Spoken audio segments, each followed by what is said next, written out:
Let's go to the questions of our chapter NRI taxation. Question number 1 is on page number 12. Please read question 1. Only read the question. कोई भी answer नहीं पड़ेगा, नहीं तो फिर purpose waste हो जाएगा. Please read question 1.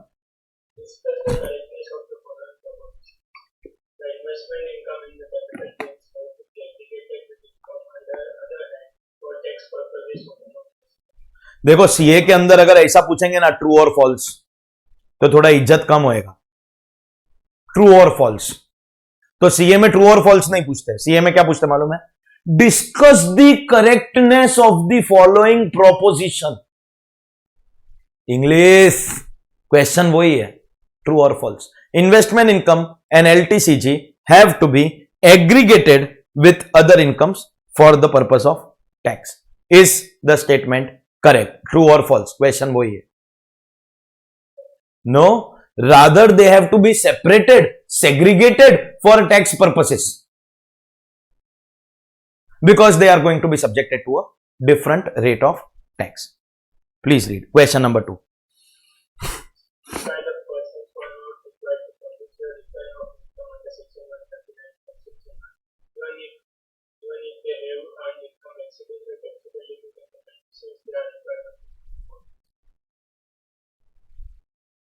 Four people, but right now we have knowledge of only one. The other three we will learn in the next chapter. Even if they have income exceeding basic exemption, they are not required to file ROI. और good news ये है कि चारों में condition same है. What are the two conditions? मैं आपसे humbly request कर रहा हूं, कोई भी आंसर नहीं पड़ेगा. What are the four conditions? Two condition, sorry, what are the four people है, टू कंडीशंस है. What are the two conditions to get that immunity?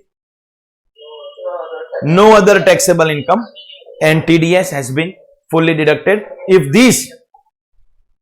these two conditions are fulfilled, then in that case no need to file return of income. Correct hai? Question number 3 is the Gita, Quran, Bible, Agam, Guru Granth Sahib of this chapter. जैसे DTAA के अंदर वो विकास वाला था ना question 6, अगर आपने वो कर लिया तो आपने सब कर लिया. हर चैप्टर में ऐसा एक क्वेश्चन आएगा that will summarise the entire chapter for you. Most chapters will have one such question. ये इस चैप्टर का ऐसा क्वेश्चन है. पूरा का पूरा, बोलते हैं ना कि वो शिव जी ने जहर पी लिया था, पूरा चैप्टर इसने अपने अंदर एब्जॉर्ब कर लिया है. Doing this sum is a revision of the entire chapter. You need to be very very talented. देखो सबसे ज्यादा टैलेंटेड तो वो बच्चे जिन्होंने अब तक जाके अपना बुक लिया ही नहीं है. आप सही हो तो आप तो आंसर रीड करोगे कैसे? क्योंकि क्या है, तुरंत नीचे आंसर दिया है, एक पैराग्राफ खाली और है नीचे. मैं आपके सामने खाली क्वेश्चन ओपन करूंगा. एंड जो बच्चों ने बुक कलेक्ट कर लिया है, it is in your interest that you don't read the answer, because if you do I will come home, मैं आके मारेगा. More than anything else, it defeats the purpose of doing sums in class, because here we are not doing sums to get solutions of these questions. सुनो रे, question के नीचे answer printed है. मेरी question answer book में question answer दोनों मिलेगा आपको. That's not the objective. Objective is exam में ये सम करने के टाइम मेरे माइंड में एक के बाद एक क्या स्टेप्स आ रहे हैं. I clear about the steps in my exam? समझे क्या? वो हमारा ऑब्जेक्टिव है. तो चलिए देखते हैं question number 3, page number 12. Please read.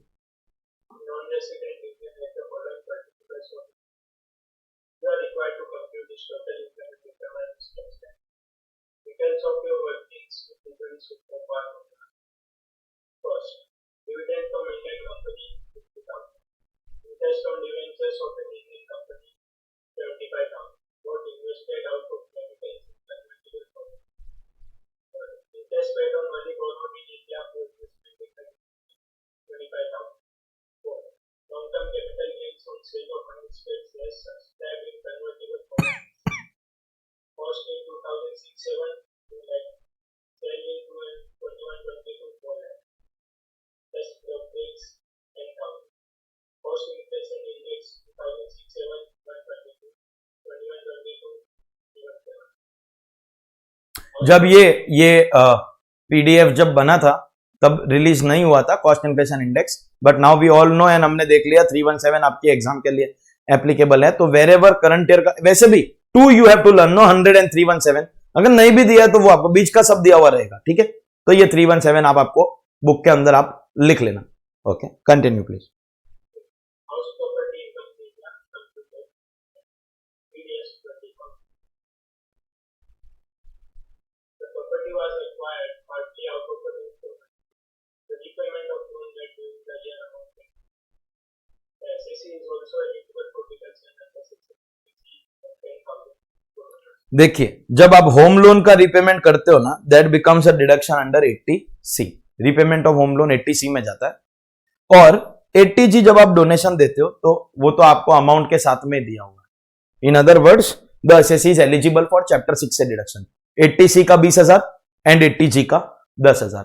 I know you are over excited, sir sir sir NRI में चैप्टर 6 से नहीं मिलता है। चल ठीक है, नहीं मिलता है तो तू सॉल्व करने के टाइम पे मत देना, ठीक है, लेकिन एटलीस्ट क्वेश्चन ने बताया है information about 80C 20,000 and information about 80G 10,000। Question ने बताया, तेरे को नहीं देना है तो मत देना। आपको करने का क्या बोला, this is the most important line,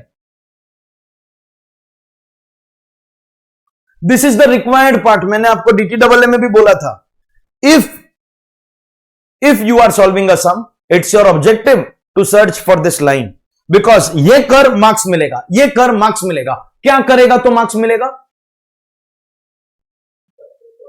total income and tax. जब भी टोटल इनकम एंड टैक्स दिया है तो पहले इनकम बाद में टैक्स, ओनली टैक्स दिया देन ऑल्सो पहले इनकम, एंड ओनली इनकम दिया तो of course income. We will have to compute the total income, but while we do this computation, what we need to also understand is, इस non resident का जो NTTI and tax compute होगा, which is also the required part of the chapter, एक बार compute नहीं होगा मित्रों। सबसे पहले तो we will have to check whether he is going in the old regime और न्यू रेजिम। न्यू रेजिम मतलब इंडिविजुअल्स का 115 BAC, and when we talk about the old regime we have to check whether he is opting for normal provisions और he is opting for chapter 12A। याद रहे, chapter 12A is available only under the old regime. New regime में income tax का और कोई chapter नहीं apply करता है एक्सेप्ट चैप्टर 12 अगर हुआ तो। मित्रों, in other words we will have to calculate total income and tax liability 3 बार। कौन सी 3 बार? As per normal, as per NRI and as per new taxation regime. 3 बार हमको total income and total tax करना है। तो रिस्पेक्टिव तीनों बार के लिए सिस्टमैटिक मैनर में जाएंगे, तीनों के लिए हम लोग एक एक करके वर्किंग नोट बनाएंगे मित्रों।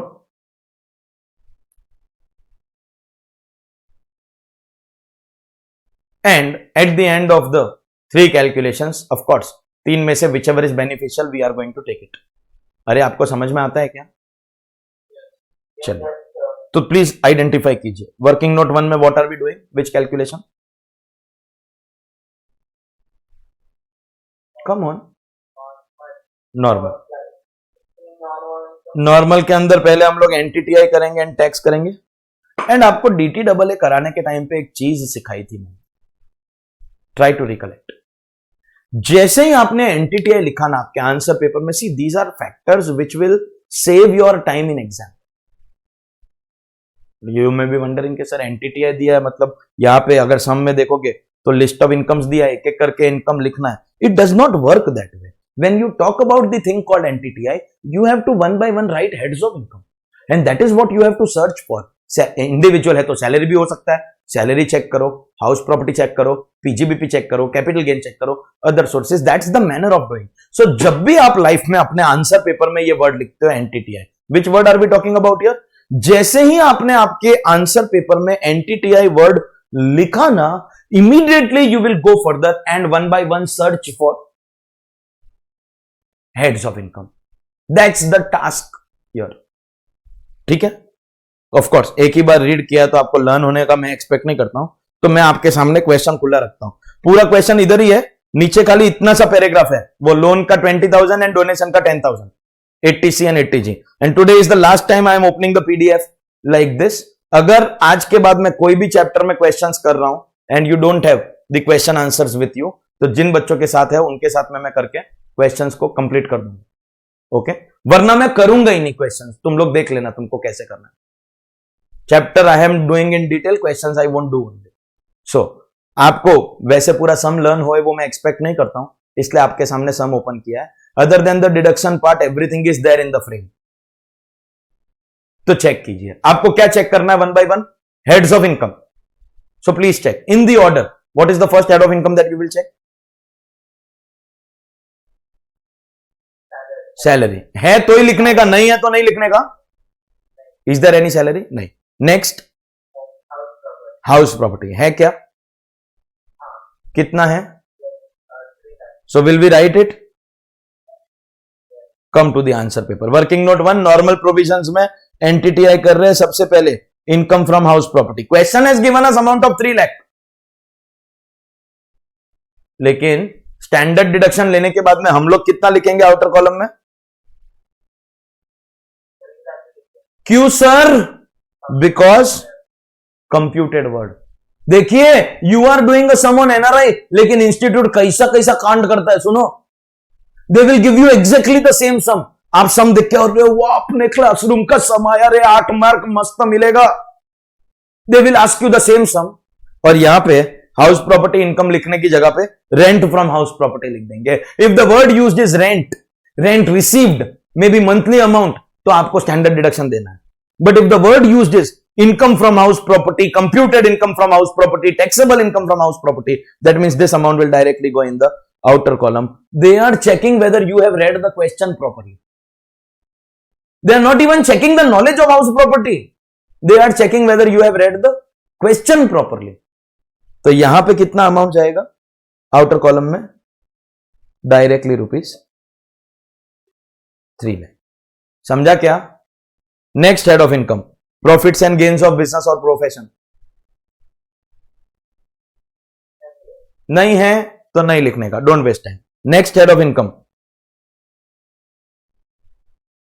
Is there capital gains? अब क्वेश्चन इसको कितना ही सिली मैनर में स्टोर करके दिखा है. Ignore how the question gives it to you. You have to always compute capital gain in a proper format. Proper format होता है सबसे पहले लिखने का gross sale consideration, that amount for which we transferred our capital asset. Please tell me वो कितना है? 4 lakh.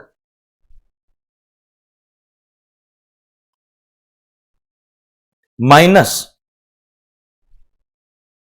Transfer expenses.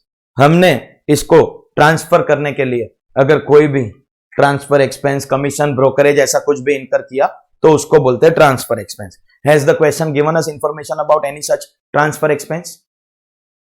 Amount of ₹10,000. लेकिन एनआरआई का चैप्टर कर रहे हैं और इसीलिए यहां पे उसका डिडक्शन हमको मिलेगा. ट्रांसफर एक्सपेंस का डिडक्शन मिलेगा.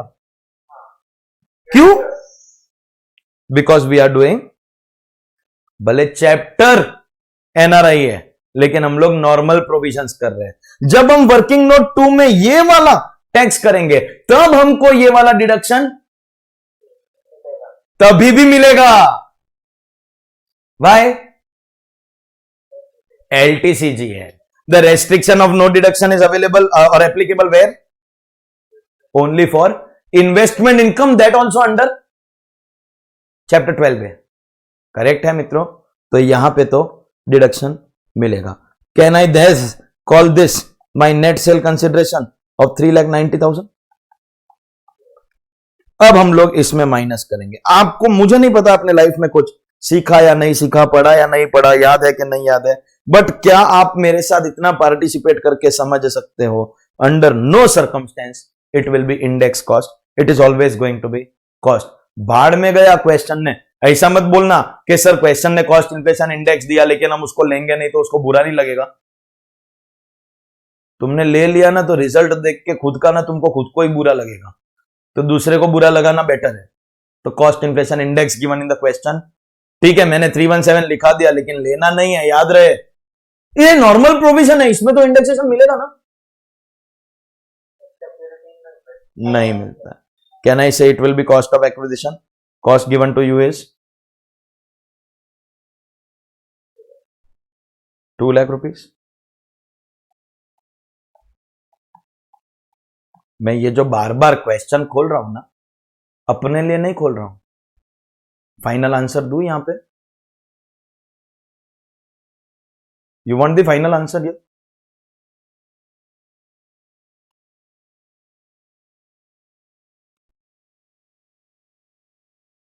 $5,40,000 आता है फाइनल आंसर, दूसरे वाले में 565 आता है। चाहिए क्या फाइनल आंसर आपको? नहीं ना? तो आप बोलो ना, इसलिए बार बार पीडीएफ ओपन कर रहा हूं। What is the cost of acquisition given to you? 2 lakh. And accordingly you are getting long term capital gain of 1,90,000। समझा क्या? नेक्स्ट हेड ऑफ इनकम हो गया, एक ही बचा है आईएफओएस। आईएफओएस है क्या?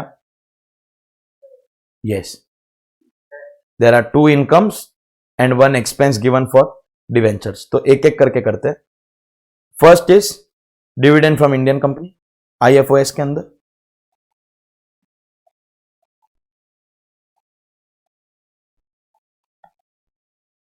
कितना है वो डिविडेंड?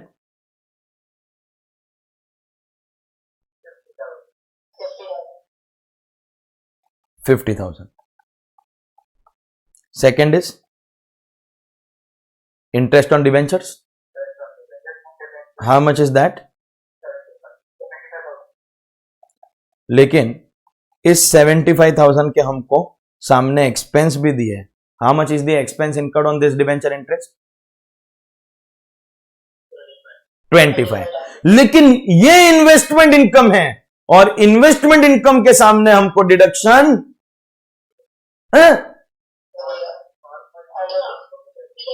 नॉर्मल है, और नॉर्मल में मिलेगा। यस और नो मित्रों? इन्वेस्टमेंट इनकम के सामने हमको डिडक्शन मिलेगा, and accordingly taxable will be only 50,000, giving you 1 lakh rupees as your IFOS. And now मित्रों, this will be called my gross total income.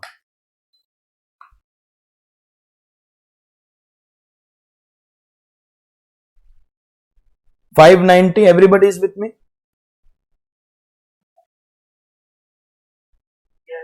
Be very careful, be very attentive and sincere. The question, if you observe carefully, हमने income की सारी details ले ली है, अब खाली ये वाला पैराग्राफ बचा है। 80C 20,000 and 80G 10,000. Be very careful. मेरा क्वेश्चन आपसे इतना है, that will we get chapter 6A deduction? Before you give me your answer, just a reminder. We are doing NRI taxation chapter. Will we get chapter 6A deduction? Yes, क्या? क्या? Because right now we are doing normal provisions, and if we are doing normal provisions, तो हमको deduction under chapter 6A मिलेगा। Understood? Where does the restriction apply? अगर special rate होगा तो। मित्रों चलिए सुनिए, मैं ना यहां पे आपको ये सम्स के सॉल्यूशंस लाने के लिए नहीं बुलाया है। That is not the objective here.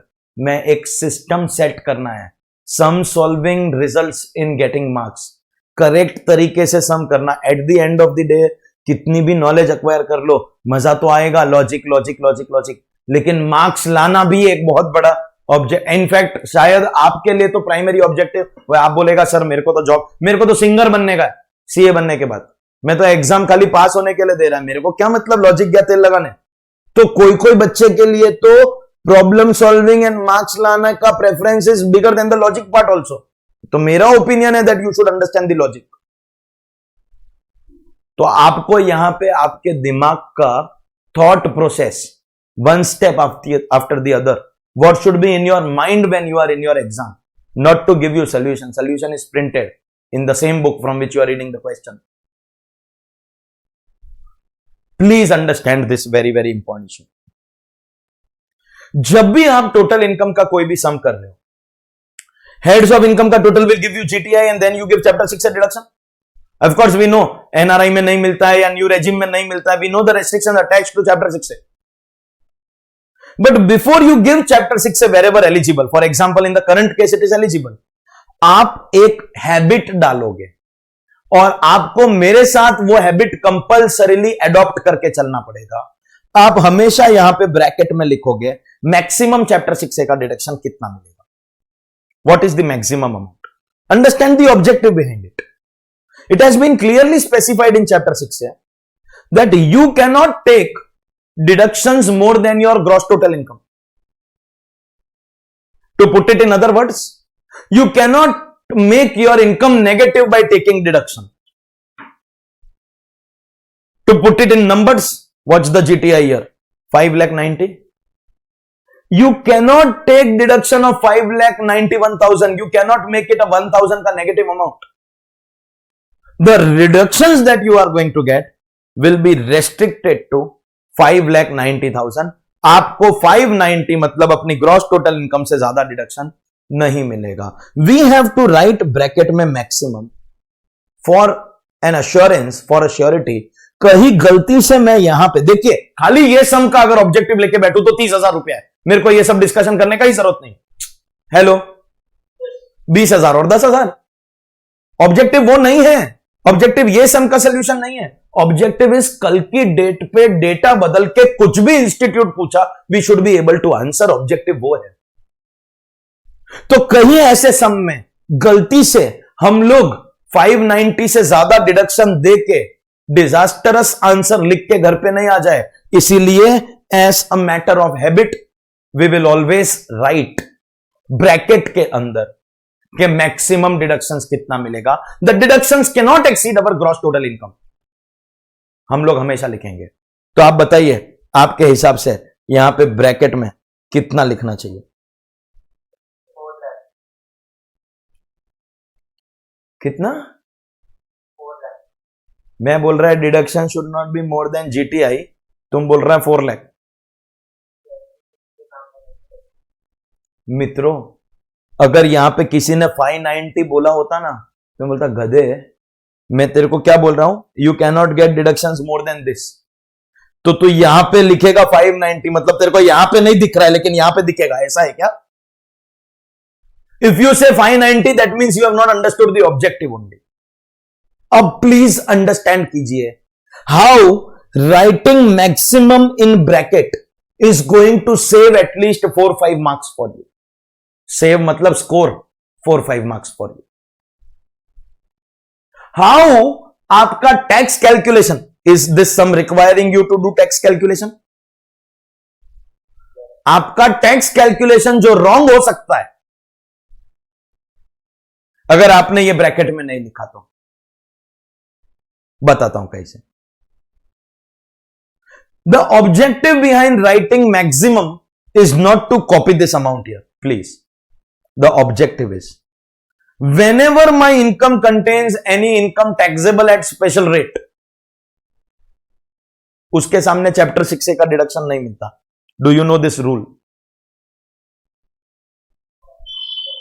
Yes. तो सिर्फ इतना आंसर करेंगे, नॉर्मल रेट और special rate. 3 lakh rupees normal rate और स्पेशल रेट. तो इसके सामने चैप्टर 6A का डिडक्शन मिलेगा. 1 लाख नॉर्मल रेट और स्पेशल रेट नॉर्मल. बट एक सेकेंड प्लीज, एक सेकेंड. कौन है? एक सेकेंड प्लीज, एक second.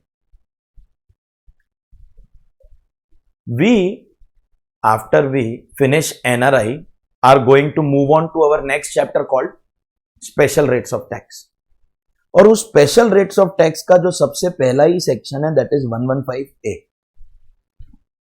And I think I will have time to do that, at least start that chapter today after, because this chapter is over.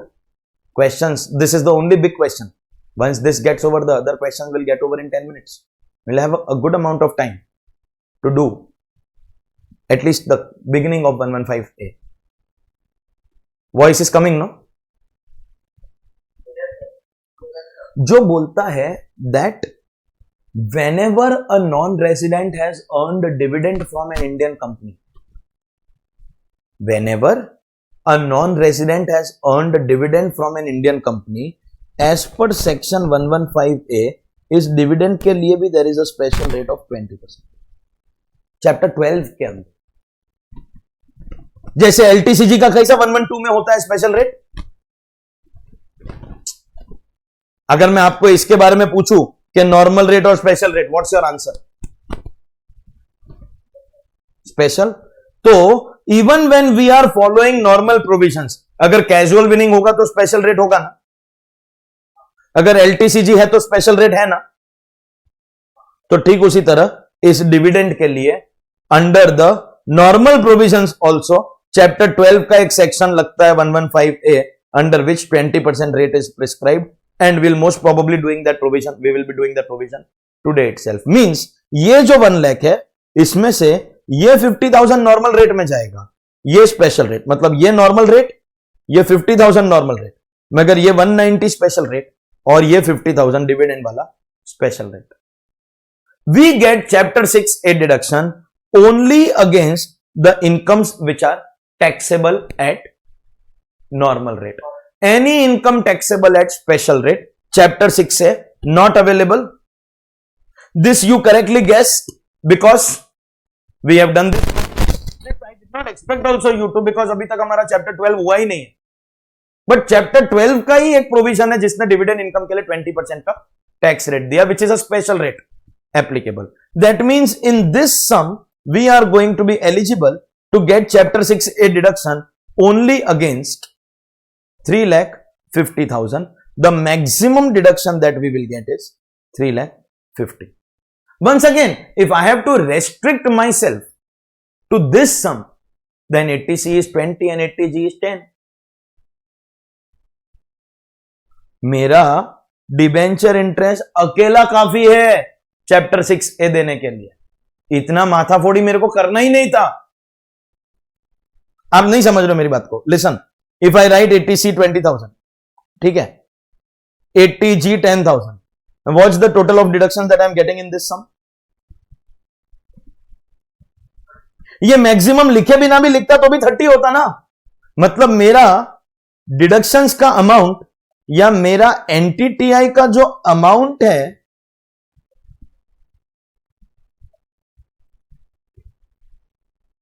वो तो maximum नहीं भी लिखूंगा तो भी चेंज नहीं होगा ना. That's because it is this sum, क्योंकि ये सम है. अगर इस सम में सपोजिंगली ये इनकम नहीं होती और ये इंटरेस्ट ऑन डिबेंचर्स भी खाली 50,000 नहीं 5,000 रुपया ही होता, and we had only these two incomes LTCG and dividend, तो फिर मैं 30,000 का डिडक्शन नहीं ले सकता था. Then I will have to restrict my deductions to the incomes which are taxable at normal rates. अब आपको समझ में आया. The objective of writing maximum in bracket is not to copy this amount. The objective of writing maximum in bracket is, अभी हम लोग identify कर लेंगे. अगर आपने ब्रैकेट में मैक्सिमम लिखा है then this is a hint given by you to you. This is a favor done by you on you. अगर ये दोनों अमाउंट अलग है तो इसका मतलब ये है that my total income contains incomes which are taxable at special rates.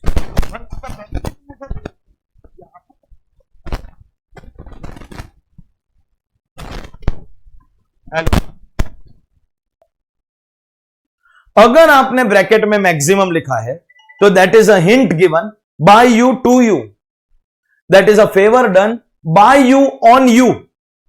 कैसे? सुनिए सुनिए. अगर ये दोनों अमाउंट अलग है that means my income contains incomes which will be taxable at special rate. That's a hint. क्योंकि स्पेशल रेट है इसलिए ये दोनों अलग है. अगर सब कुछ नॉर्मल रेट पे होता तो फिर 590 आता ना इधर. और इसका बेनिफिट हमको कहां मिलेगा वो मैं आपको बता रहा था जब वॉइस इशू आया. इसका बेनिफिट हमको कहां पे मिलेगा. Please focus. Where are we going to get the benefit? Please focus. We have to calculate tax on 5,60,000.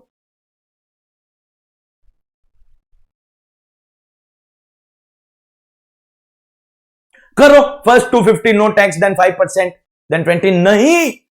नहीं करेंगे, ये दोनों अलग है. इसका मतलब मेरी इनकम के अंदर स्पेशल रेट वाली इनकम है. यही तो हमने अपने आप को हिंट दिया. This is the favour that we did. And ये कैसे होगा? By writing maximum in bracket.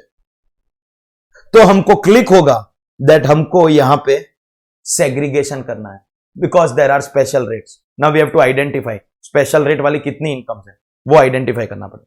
How many incomes of special rate? 2 incomes. We have got long-term capital gains, 1,90,000.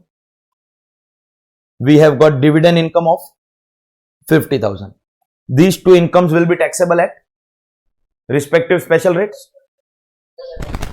और फिर हमेशा बाकी जो बचता है ना उसको अदर लिखें. भले एक इनकम है कि 2 इनकम है, नॉर्मल रेट पे टैक्स होने वाली सारी इनकम को आप अदर लिख के छोड़.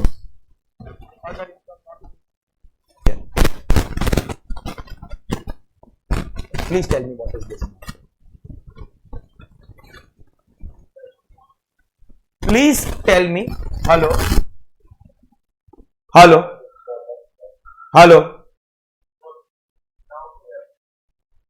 LTCG 190. Dividend income 50.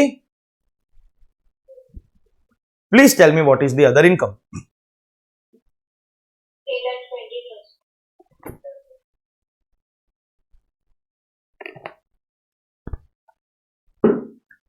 3,20,000.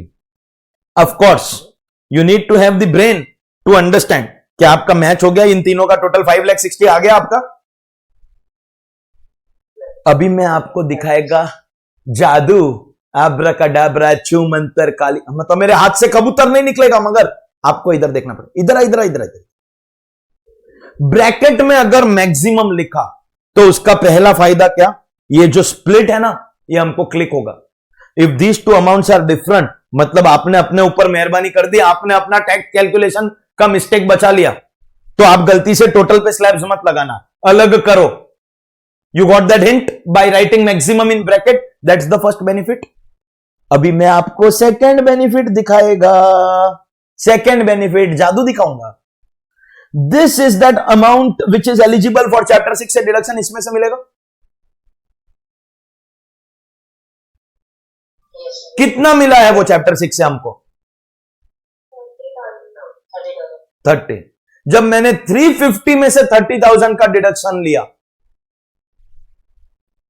तो कितना बचा? Tiding tiding tiding tiding tiding tiding. This amount minus the deductions will always tally आपका अदर अमाउंट. ये है सेकेंड एडवांटेज. ब्रैकेट में मैक्सिमम लिखने की आदत आपको आज ही डालनी पड़ेगी. जैसे टेक्स्ट बुक भी आप आज ही कलेक्ट कर रहे हो, वैसे ही ब्रैकेट में मैक्सिमम डालने की आदत भी आपको आज ही डालनी पड़ेगी. Because that will help you in 2 ways. What are the 2 ways in which you will be helped? First way, आपको ये टैक्स का जो स्प्लिट है वो क्लिक होगा. And what is the second benefit for that of that? आपका ये other income का अमाउंट टैली होगा. This is like an internal check. अगर आपका कुछ मिस्टेक हुआ है यहां पे कुछ, तो आपका ये मैच नहीं होगा ना इन तीनों का टोटल. आपका डबल वे में चेकिंग होगा. कोई इतने नालायक होते हैं, चेकिंग करने का फायदा उठाने की जगह पे वो लोग क्या करते हैं मालूम है? इस अमाउंट को लेते हैं, ये माइनस करके सीधा ये लिख लेते हैं. साले चेक भी नहीं करते कि टोटल मैच हो रहा है कि नहीं.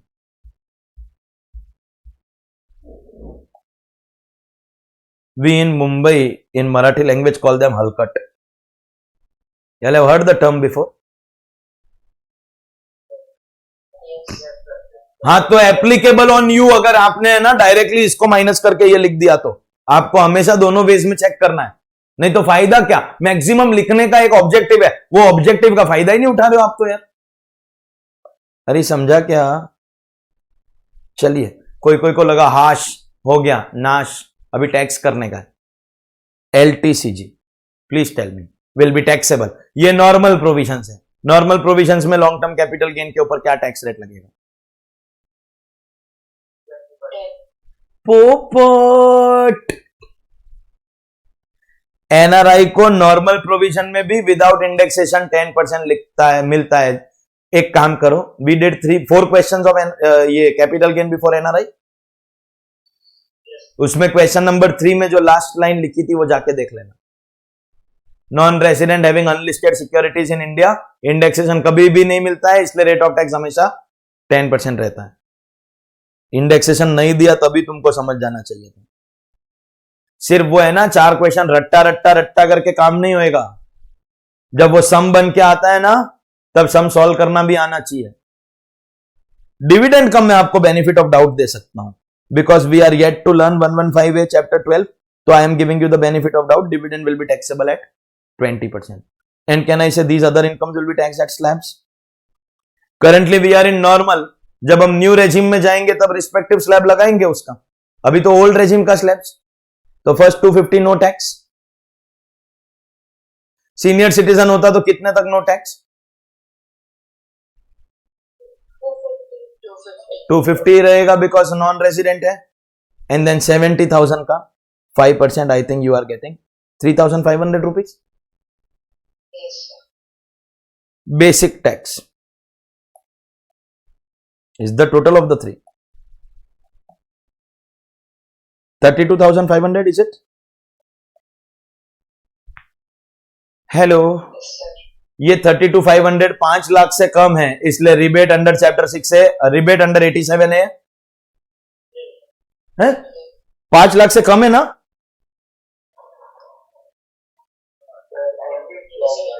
एनटीटीआई देखने का रहता है। ये 560 है, अगर ये 5 लाख से कम होता ना तो रिबेट तो भी नहीं मिलेगा गधेडियस। Why? Because resident individual NTTI up to 5 lakh. मजा आया? तो नो रिबेट। लेकिन इनकम ने 5 लाख क्रॉस किया तो सरचार्ज आएगा? नहीं। तो क्या आएगा? Only HEC 4%। ऐड करके आपको क्या मिल रहा है? Now listen, it's a matter of terminology, जो मैं आपको पहले भी बोला, it's a matter of terminology. इसको मैं बोल रहा हूं total tax liability. What am I calling this? Total tax. क्योंकि how many people feel total income हो गया, टोटल टैक्स हो गया, क्वेश्चन खत्म, हाश, नाश नाश। ये वर्किंग नोट 1 नॉर्मल प्रोविजन हुआ है गधेड़ाज, अभी एनआरआई करने का है, फिर न्यू रेजिम करना है। अरे ऐसे ही गीता कुरान बाइबल आगम गुरु ग्रंथ साहिब नहीं बनेगा ना। Total tax liability after I have all the 3 working notes, तीनों में से जो लोएस्ट होगा that will be my final tax liability. And as far as the TDS का credit is concern, which is a prepaid tax, irrespective of which regime you choose to go by normal or NRI or new regime, TDS credit will be available under all the cases. So पहले मैं तीनों working note करूंगा, तीनों working note का जो final answer है वो मेरा टोटल टैक्स लायबिलिटी, तीनों में से जो लोएस्ट होगा वो मेरा फाइनल टैक्स लायबिलिटी, और फिर उस फाइनल लायबिलिटी में से टीडीएस का क्रेडिट लेके that can be an amount payable और refundable. That's the terminology. So अभी के लिए हमारा answer will be total tax liability, which also teaches us that अभी सम खत्म नहीं हुआ है, रुको जरा सबर करो, अभी खत्म नहीं हुआ है। Now what to do? Working note 2 tax liability as per chapter 12 है, दैट इज कैन आई से एनआरआई का रेट्स। फिर भी आपको पहले एनटीटीआई करना पड़ेगा, क्योंकि कहीं ना कहीं एनआरआई में जाने की वजह से रेट के साथ साथ इनकम कंप्यूटेशन ऑल्सो चेंजेस, इसलिए बोला था रेस्ट्रिक्शंस आर वेरी इंपॉर्टेंट। और फिर एक बार आपको एनटीटीआई करना पड़ेगा। Obviously you read the sum twice already. पहले जब हमने सम किया, पहली बार स्टार्ट किया तब रीड किया, और दूसरी बार जब हमने नॉर्मल प्रोविजन सॉल्व किया तब रीड किया। तो now you should increase your speed also. अब हमको करना तो वही है, फिर एक बार एनटीटीआई करना है। अब इस बार एनटीटीआई अकॉर्डिंग टू एनआरआई का चैप्टर, पर सिस्टम तो वही रहने वाला है। One by one you will search for heads of income. I give you the start. Individual assessee है, सैलरी इज पॉसिबल लेकिन है नहीं तो हम लोग लिखेंगे नहीं। You take me ahead from there, please take me ahead. NTTI करना है as per NRI. House property, house property में तो कोई चेंज नहीं है, ये तो जैसा वहां पे था वैसा ही यहां पे भी रहेगा। और अगर आपने वहां पे स्टैंडर्ड डिडक्शन का मिस्टेक किया तो आप यहां पे भी स्टैंडर्ड डिडक्शन का मिस्टेक करोगे। House property. Next head of income, profits and gains of business और प्रोफेशन, है ही नहीं। Next head of income, capital gains, है ना? है तो लिखेंगे। क्वेश्चन कैसे भी प्रेजेंट करे, we will present in a proper format. We will start with gross sale consideration. Shall I open the PDF or you remember 4 lakh? Remember, ठीक है। ट्रांसफर एक्सपेंस यू रिमेंबर कितना अमाउंट दिया हुआ था? 10,000। पिछली बार तो हमने ट्रांसफर एक्सपेंस का डिडक्शन दे दिया क्योंकि वो नॉर्मल प्रोविजंस था, लेकिन अभी भी हम लोग एनआरआई का रेट्स कर रहे हैं, तो इस बार डिडक्शन मिलेगा मित्रों। क्यों मिलेगा? बिकॉज एलटीसीजी का डिडक्शन मिलता है। एलटीसीजी में क्या नहीं मिलता है? Indexation. Can I say we get our net sale consideration of 390? Last time we did not give indexation, but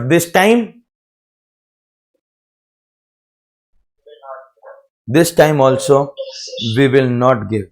and remember, because पिछली बार आप टैक्स रेट्स किए तो यहां पे किसी ने मेरे को बोला कि 20। Do you know why it was wrong?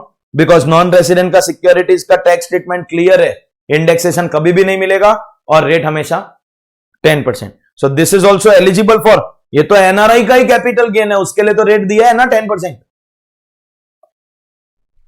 तो इसमें इंडेक्सेशन का बेनिफिट नहीं मिलेगा। What's the cost of acquisition that we are going to take? 2 lakh rupees. Accordingly जो हमको 1,90,000 मिला, उसके सामने हम क्या लिखेगा? Long term capital gains.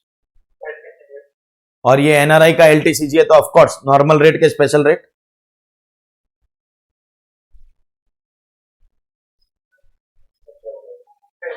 LTCG हमेशा स्पेशल रेट में। Finally we have IFOS. You all remember how many incomes? 2 incomes. पहला वाला कौन सा इनकम था? Dividend. Dividend from Indian company. एक जमाने में तो ये कंप्यूटेशन में आता ही नहीं था, but now it has become taxable, so it is coming in our computation.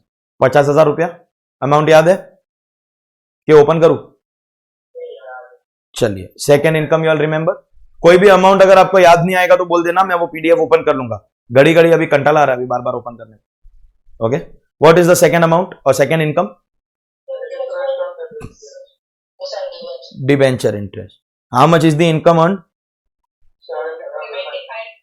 Against which we have expenses of 25,000? तो कितना टैक्सेबल होगा?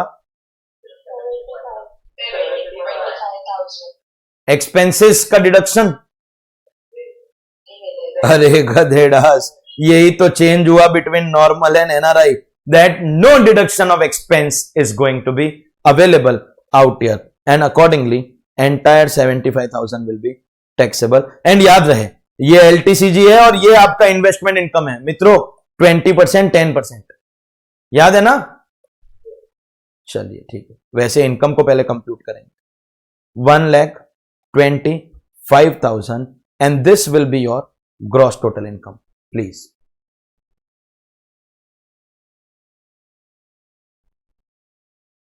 ये है आपका gross total income 650। Ladies and gentleman, boys and girls, everybody, सब लोग जितने भी इंपॉर्टेंट काम लाइफ में कर रहे हो, सब छोड़ के अब ध्यान से मेरी बात सुनोगे, because this is going to decide आपका level of intelligence, awareness and alertness. We have derived the GTI of 615. Everybody is with me at that amount of 615. After GTI income tax में आता है something called chapter 6A का deduction. और आपको मुझे यह answer देना है कि चैप्टर 6 से मिलेगा या नहीं मिलेगा. मिलेगा तो मैं रहने दूंगा, नहीं मिलेगा तो मैं काट दूंगा. बिफोर यू आंसर के चैप्टर 6 से मिलेगा क्या नहीं मिलेगा, just a reminder, we are doing chapter 12A NRI के हिसाब से calculation. Just a reminder, chapter 6A का डिडक्शन मिलेगा या नहीं मिलेगा.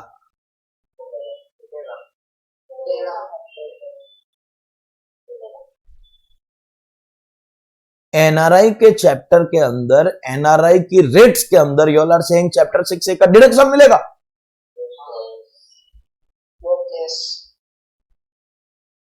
हाउ? आपको सिखाया ना नो चैप्टर 6A. इसके सामने नहीं मिलेगा. 20% का रेट इसके सामने नहीं मिलेगा. Tell me income tax rate on this. अब एक बात बताइए, इसके ऊपर इनकम टैक्स क्या रेट के ऊपर लगेगा?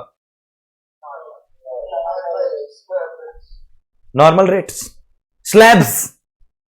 That means this house property will undergo all normal income tax treatment which includes against these incomes we cannot take, but against house property we can, and consequently milega. First of all, this is a big place where some brightest students can go wrong, but now you all understood we are giving only against house property, and that also will decide. अब आपको समझ गया ये system. Maximum हमेशा लिखना है under all circumstances. Maximum तो हमको ब्रैकेट में लिखना ही लिखना है. तो कितना है वो मैक्सिमम? और ये जो मैक्सिमम आपने ब्रैकेट में दिया ये आपका double advantage. These two are different. मतलब व्हाट इज द पहला वाला hint? Special rate. And how will it help you in one more way? This minus जो भी आप डिडक्शन लोगे उससे आपका जो अदर इनकम है ना, जो स्लैब्स में जाएगा, वो अमाउंट टैली होगा. समझा क्या?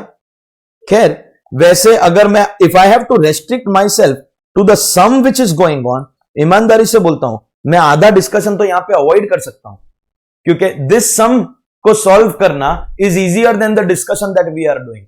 But we are not here to do easy things. No, we are here to prepare our self for anything and everything. कल की डेट पे अगर क्वेश्चन चेंज होके मॉडिफाई होके आता है, we have to be prepared, and इसलिए हम लोग सारा डिस्कशन करेंगे. सो कहना इसे 30,000 का deduction, and thus we have to now calculate tax on 5,85,000. करो ना. फर्स्ट 2,50,000 नो टैक्स, देन 5% करो ना. स्लैब्स लगाओ ना 585 पे. नहीं लगाओगे स्लैब्स 585 पे तो क्या करोगे? बाइफरकेशन करोगे. क्या बाइफरकेशन होगा? Please tell me. Special rate वाला ही होगा, लेकिन कौन सा इनकम है वो बोलो. Long term capital gain. ठीक है, 190. इस बार रेट बोलो और राइट आंसर देना. इस बार रॉन्ग आंसर मत देना. 10. एनआरआई के चैप्टर में तो 10 ही है. नॉर्मल में भी सिक्योरिटीज विदाउट इंडेक्सेशन 10 ही जाता है non resident. Any other income at special rate? कौन सा? तो आप उनको मर्ज कर सकते हो. इन्वेस्टमेंट इनकम 1 लाख था ना? नहीं, 125 था, 125 था. आप उनको मर्ज कर सकते हो because both of them will be taxable at the same rate. That is any other special income? No. सिर्फ एक बची, अदर इनकम. अदर इनकम कितनी है? 3 लाख. नो,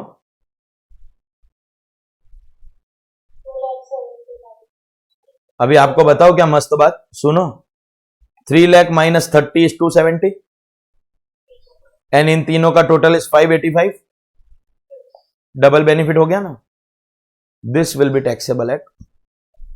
समझा क्या? ब्रैकेट में मैक्सिमम लिखने से एक तो हमको ये स्प्लिट क्लिक होता है और दूसरा हमारा अदर इनकम टैली होता है. Please develop this habit and practice this habit from now onwards in every question. Slabs के हिसाब से टैक्स करेंगे तो यहां पे वी विल गेट 19,000, 25,000 एंड 1000 ना,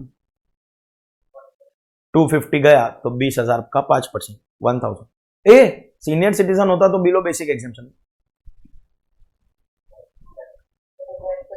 still 1000. And can I say total of these three will give me my basic tax? 45,000. Will there be rebate?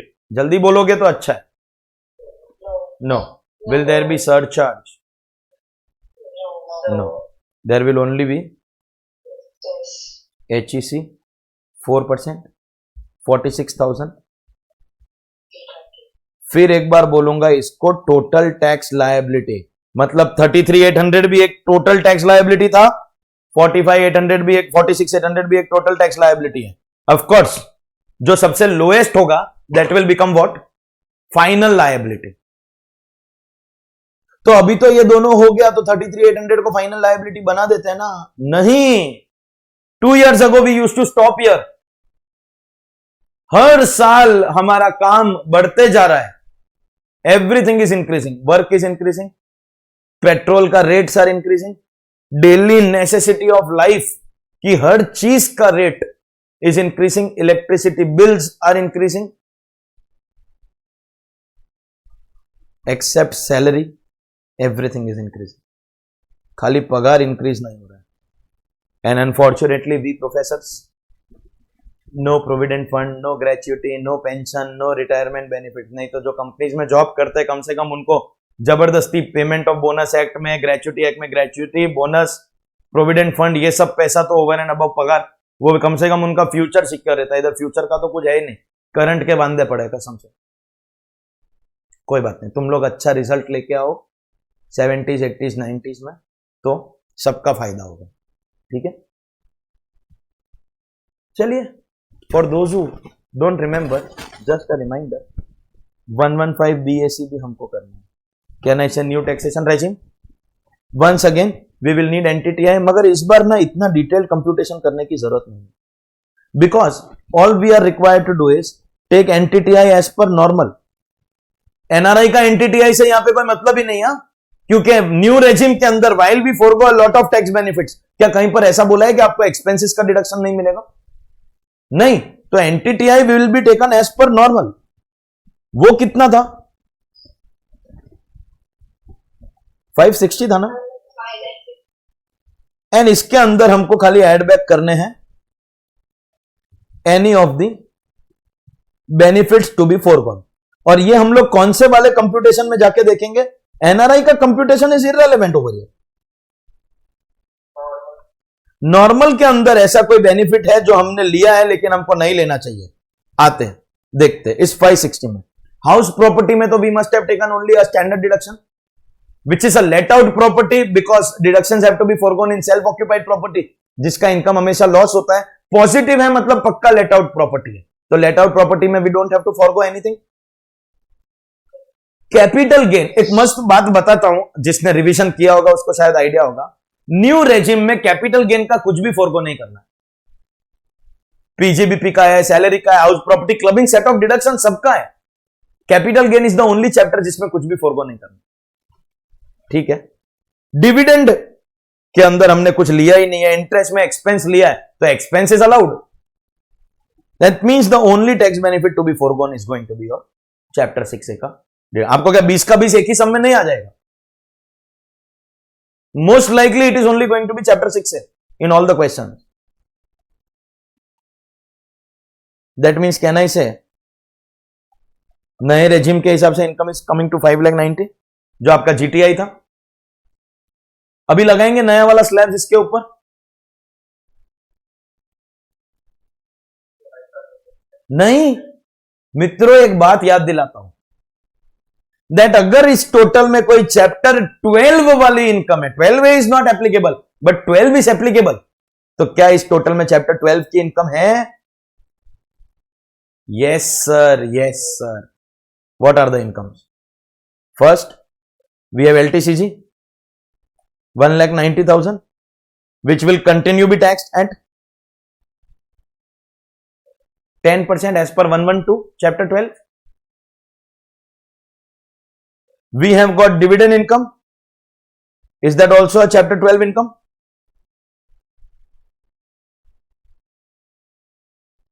सिर्फ आपका जो अदर इनकम है which is 350. How did we get 350?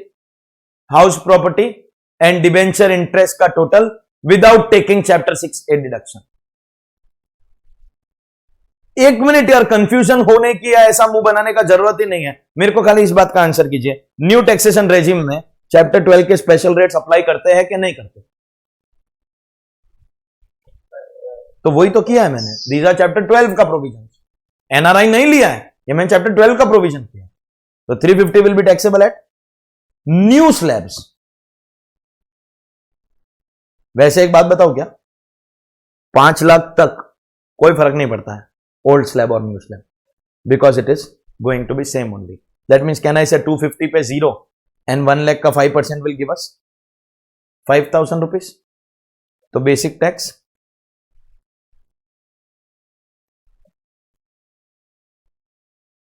$34. No rebate, no surcharge. Add HEC at 4%.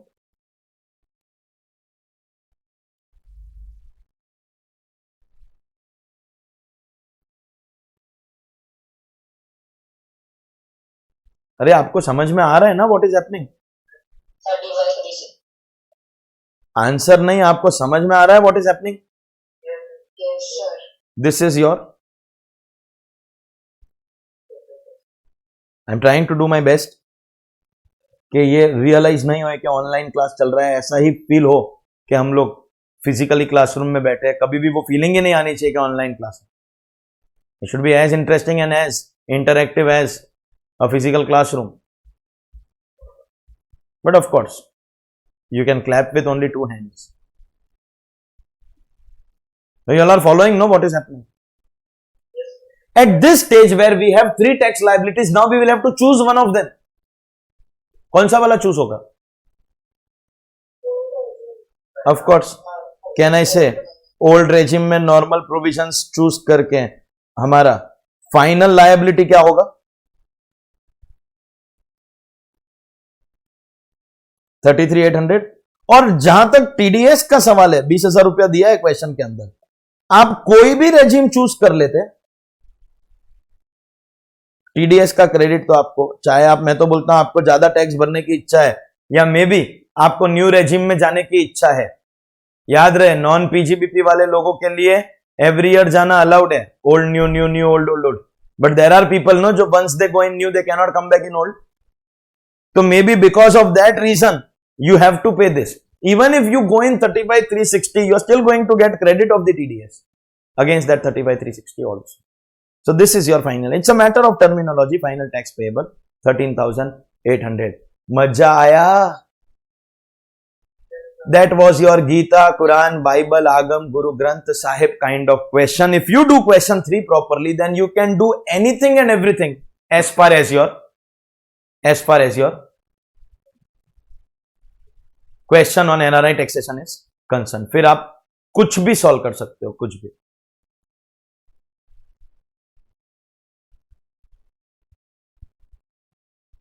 Clear है? चलिए, let's go ahead. The other questions are not so big. एक तो question 3 इतना बड़ा है कि अगला क्वेश्चन किधर चालू होता है वो भी ढूंढने में टाइम लगता है. पेज नंबर, सुनो, 15 नहीं बोलेंगे, page number income from salary. मैंने वो 12 वाले में जानबूझ के नहीं बोला, शायद आपको चैरिटेबल ट्रस्ट का, वॉलंटरी कॉन्ट्रीब्यूशंस का कुछ नॉलेज है, नहीं नॉलेज है, क्या मालूम, मगर 15 तो पता है, charging section of salary. Question number 4, please read.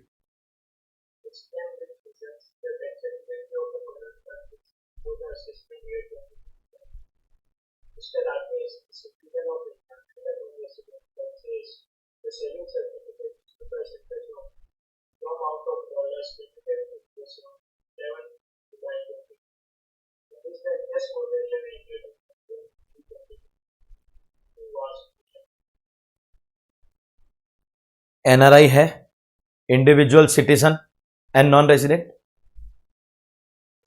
Forex asset है क्योंकि saving certificate from foreign currency and investment income हो गया ये. तो now discuss the taxability. Investment income for NRI will be taxable at what rate? 20%. तो is 20% के हिसाब से आपका 3 लाख पे क्या आंसर आ रहा है? 60,000. जो बच्चा एग्जाम में 60,000 लिख के आया ना, वो मरा बुरी तरह से, क्योंकि 60,000 कभी भी फाइनल आंसर नहीं हो सकता है. फाइनल आंसर में 60,000 में क्या करोगे आप? We are going to add cess. So what's your final answer add करके?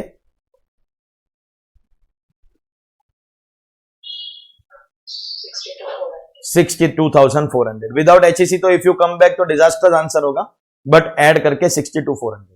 लेकिन 62,400 लिख के आए ना, तो आप आपके क्लाइंट को डुबाओगे. Because as a chartered accountant it is your duty to tell your client. मालूम है क्या? क्या? Go to normal rates. मित्रों, do you have the right to go to normal rates? Then 3 lakh will be taxable at slabs. अच्छा, एक बात समझ लीजिए कि अगर स्लैब्स लगाना है और इनकम 5 लाख से कम है, तो old regime new regime doesn't matter, and preferably we will remain in old regime because we don't have to forgo any tax benefit. तो 3 लाख के ऊपर ओल्ड रेजिम के हिसाब से टैक्स कितना आया? 2.5 लाख पे 0, और 50,000 का 5% 2,500. आपको ये लिखना पड़ेगा. Can I say you will stop at 2,500 and come? No. फिर आपको HEC ऐड करना पड़ेगा. And thus the final answer will come to 2,600. सुनो, ये क्वेश्चन को मैं MCQ में डालूंगा, तो what are going to be my options? 60,000. कोई गधेड़ा तो उधर ही, वाह रे 3 लाख का 20% 60, मजा आ गया रे, मर गया. Second option 62,400. जिसको HEC क्लिक हुआ वो 60 पे 4% ऐड करेगा. ये भी एक ऑप्शन है. मतलब ये बच्चे को ओल्ड में जाने का, जो नॉर्मल में जाने का जो ऑप्शन है, वो नहीं क्लिक हुआ. मेरा तीसरा ऑप्शन 2,500. ये वो बच्चे के लिए जिसको नॉर्मल में क्लिक हुआ जाने का. बट ये फिर भी रॉन्ग है. बताओ क्यों? If I make this an MCQ, these will be my options. जो स्टूडेंट मिस्टेक करेगा ना, वो ही मेरे ऑप्शंस होते हैं. I can not give an option 2,600 के साथ 3 करोड़ 4 करोड़ 5 करोड़. नशेड़ी सस्ता वाला. I have solved every sum 4 times while making the MCQ. बड़ाई क्या मारू? MCQ book anyways I am going to give to you. बड़ाई क्या मारू? इतनी बात समझ लीजिए that your preparation of MCQ, in fact, Institute recently released a MCQ case study booklet. तो जैसे ही आपका मेन टेक्स्ट बुक रेडी हो जाएगा, जैसे first 16 chapters volume 1 I issued to you guys.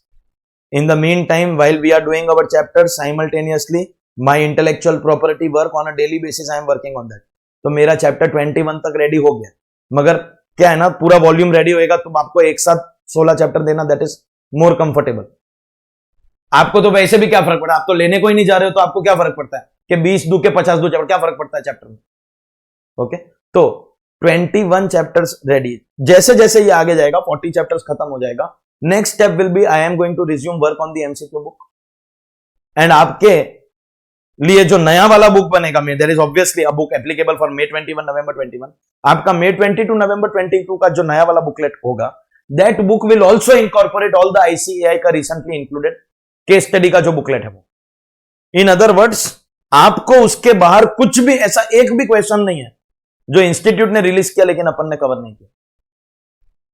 Weather it is any पास. देखो, मैं ये जो क्वेश्चंस कर रहा हूं ना सब्जेक्टिव, इसमें तो मैंने आपको बोला है कि आप एटलीस्ट 4 अटेम्प्ट का RTP करोगे. MCQ में ऐसा एक भी RTP नहीं होगा, ऐसा एक भी मॉक टेस्ट पेपर नहीं होगा, ऐसा एक भी, only exam questions are not release publicly. Do you know that? Exam के जो MCQ क्वेश्चंस है वो पब्लिकली रिलीज नहीं होते हैं, मगर स्टूडेंट एग्जाम हॉल से निकल के तुरंत कॉल करके बोलते हैं. There are some students who maintain that much respect and dignity ke how my paper went and how much result I got on the result day, how many marks I got. ये 2 communication तो at least students देते हैं, paper कैसा गया और marks कितना मिला. हम तो फर्स्ट स्टैंडर्ड से घर पे आने के बाद में पेरेंट्स को बाद में बताते थे. पहले हमारे जो सर होते थे ट्यूशन के, उनको पहले कॉल करके बोलते थे, सर पेपर मस्त गया, expected marks and then actual marks on exam day. And I adopted this all my life. Of course as a student यानी एज अ टीचर जो बच्चा आके बोलेगा तो पता चलेगा, नहीं तो कैसा पता चलेगा? Sir all the MCQs were from our book, आना ही था, क्योंकि इंस्टीट्यूट के पास लिमिटेड पूल ऑफ क्वेश्चंस है, they ask from that only, which is why they don't release those questions openly. तो आज तक उन्होंने जितने रिलीज किए, whether it is the case study booklet, whether it is the MTP mock test हो गया, RTP हो गया, एमसीक्यू में एक भी क्वेश्चन नहीं होगा जो it is more than any double of anybody else in the profession doing the same subject.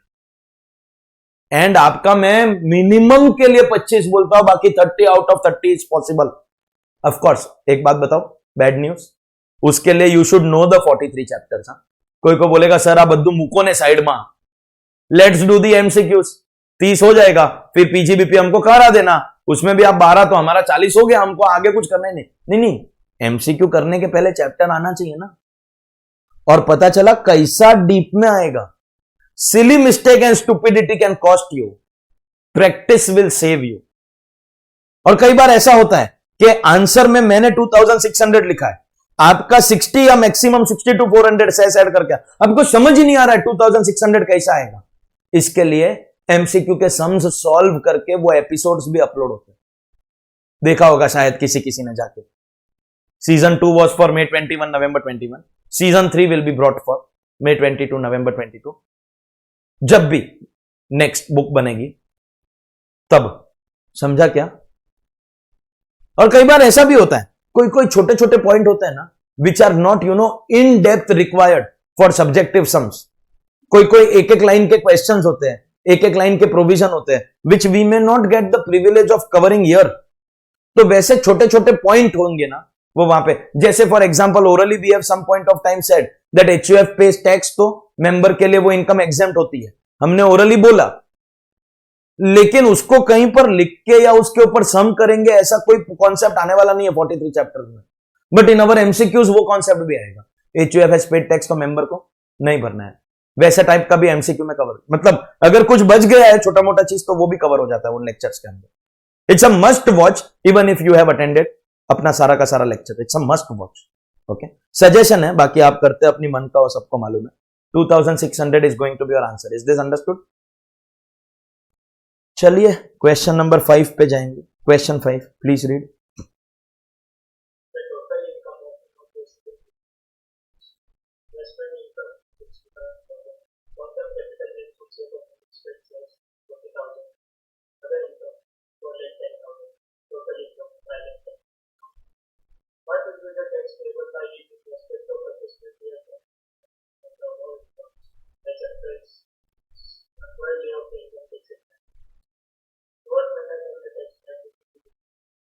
अगर आप ऑब्जर्व करोगे केयरफुली तो दो चीज पूछिए, पहले बोला चैप्टर 12 का टैक्स का, फिर पूछा कि उसको कम करके दिखा।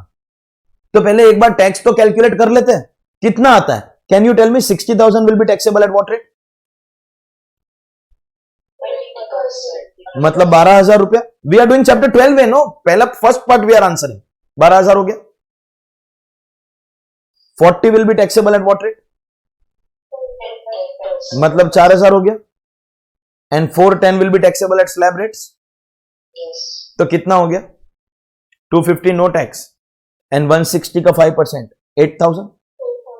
सो total comes to, is that your final answer? Plus 4% cess, do you get 24,960? That means we have answered the first question. What will be the tax liability as per chapter 12A? Now what is the second question asking us?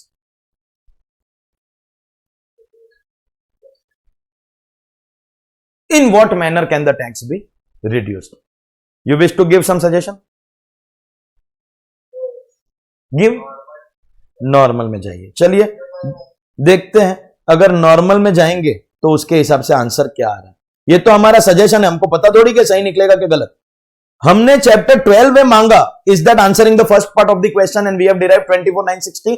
अब objective है ये 24,960 को reduce करने का। आपका क्या suggestion आया? Normal. जाके देखते हैं क्या वो हमारा काम कर लेगा क्या। इतना समझ में आता है, नॉर्मल में भी जाऊंगा तो भी 40,000 के ऊपर तो मुझे 10% ही भरना पड़ेगा LTCG.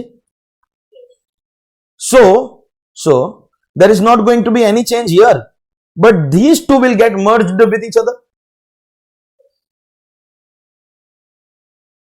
That means can I say 4,70,000 will be taxable at slabs. Investment income जो 20 में जाता था वो स्लैब्स में चला जाएगा, एंड 5 लाख तक की अगर इनकम है तो ओल्ड रेजिम ही बेटर है, because you don't have to forgo the tax benefit. Rates are same. 11, 15, then what? तो क्या मिला? Everybody is with me now. First part of the question told you to calculate tax liability as per chapter 12. We did that 24,960. Second part of the chapter said reduce the tax liability. We decided to go for normal. When we went to normal, what did we get? 15,600. Means 24,960 को reduce करके हमने कितना बना दिया? That's approximately a reduction of 10,000 rupees.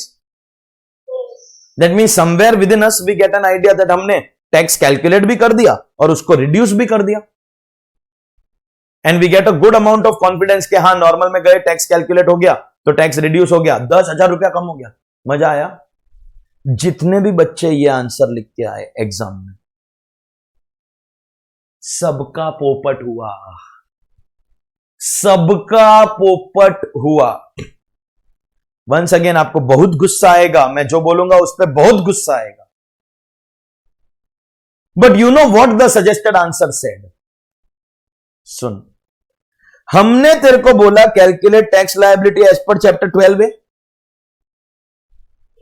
हमने तेरे को बोला reduce the tax liability, but when we said reduce the tax liability, तेरे को चैप्टर 12A छोड़ने का थोड़ी बोला है.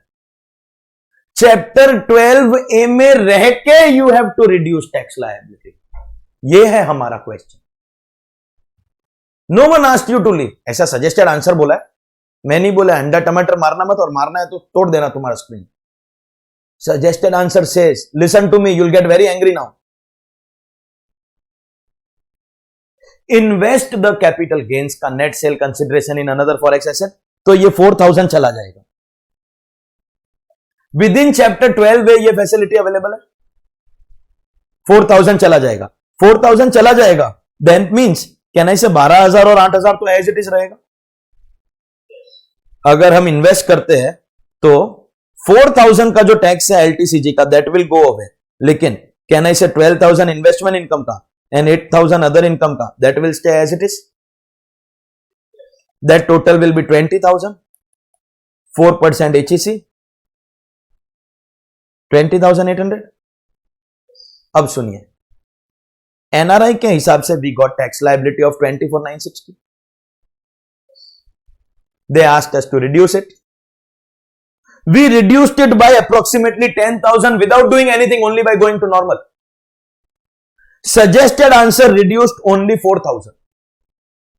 Basic 4,000 सेस मिला के 4,160 मालूम है, अप्रोक्सीमेटली 4,000. करेक्ट है. वो भी खर्चा करवा के. और सुनो, खर्चा ना तुमको नया एसेट जो लेना होता है ना, वो गेन अमाउंट का नहीं, सेल अमाउंट का. सेल अमाउंट तो हमको दिया भी नहीं है. We just know the gain amount of 40,000. हमने बिना खर्चा कराए 10,000 कम करवाया, इन्होंने खर्चा करवा के 4,000 कम करवाया. ये लोग राइट है, अपन रॉन्ग है. क्योंकि तेरे को किसने बोला चैप्टर 12A छोड़ने को? No one told you to leave chapter 12A. You had to reduce by staying in chapter 12A. देखो देखो, पहली बार में अपने आप से करते ना, आप मर भी जाते ना, मतलब साइनाइड खा के, जहर का गोली खा के, या जो भी फ्लोर पे रहते वहां से कूद के मर भी जाते ना. In the first attempt, it was not possible that you could have given this answer. And that is the reason why we come to class. आज के बाद अगर ये क्वेश्चन आएगा तो we know what is the answer. हां, जब मैंने यहां पे आंसर दिया, प्रिंट किया, मैंने पहले आपको ये वाला आंसर दिया 24,960. फिर मैंने आपको कैपिटल गेन इन्वेस्ट करवाने का भी ऑप्शन दिया, और फिर मैंने नॉर्मल रेट का भी ऑप्शन मैंने मेरी तरफ से यहां पे प्रिस्क्राइब किया गया. मैंने मेरी तरफ से आपको नॉर्मल सजेस्टेड आंसर खाली इतना ही है, कैपिटल गेन्स का 4000 कम कर दो, सजेस्टेड आंसर यहां पे स्टॉप हो जाएगा. But as a consultant I have given this option, this part is extra over and above the suggested answer and my contribution to the answer. As a CA, we cannot restrict ourselves at the end of the day only to institute. As a CA student, you have to restrict yourself to institute. But for your understanding purposes, you should also know that instead of investing capital gains, if we go in normal regime, without investment also we will save higher tax. वो सब चीजें हमको पता होनी चाहिए. समझ गया क्या? चलिए, question number 6, which is also the last question. Please read. Write notes from the board. Like this is your turn for offense. क्या नॉन रेसिडेंट के पास फॉरेक्स एसेट के अलावा कोई और एसेट हो सकता है? क्या उसके ऊपर कोई टैक्स आ सकता है? किस रेट पे टैक्स आएगा? वही क्वेश्चन है. Will there be tax on assets other than forex asset? अरे what rate? नॉर्मल. और नॉर्मल मित्रों याद रहे एनआरआई के लिए या किसी और के लिए भी एलटीसीजी का जो नॉर्मल रेट भी है वो भी स्पेशल है. That means what ever will not come in NRI chapter will go. Land बेचा, हाउस बेचा, ज्वेलरी बेचा, गोल्ड बेचा, everything will go in 112. Correct or no? Yes, sir. So that is the normal provision, which is also a special provision. And that, ladies and gentlemen, is your questions from the chapter NRI taxation. Thank you very, very much.